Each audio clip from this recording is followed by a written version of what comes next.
నిమ్మకాయల చినరాజప్పని నేను శాసనసభ సభ్యునిగా ఎన్నికైనందున శాసనం ద్వారా నిర్మితమైన భారత రాజ్యాంగం పట్ల నిజమైన విశ్వాసము విజేయత చూపుతానని, భారతదేశ సార్వభౌమాన్ని సమగ్రతను కాపాడుతానని, నేను స్వీకరించబోయే కర్తవ్యాన్ని శ్రద్ధశక్తులతో నిర్వహిస్తానని దైవసాక్షిగా ప్రమాణ చేశాను.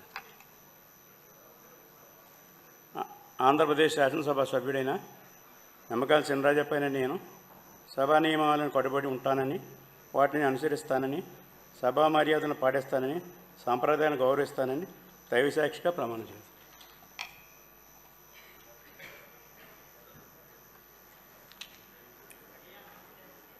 శ్రీ దస్తగిరి బొగ్గుల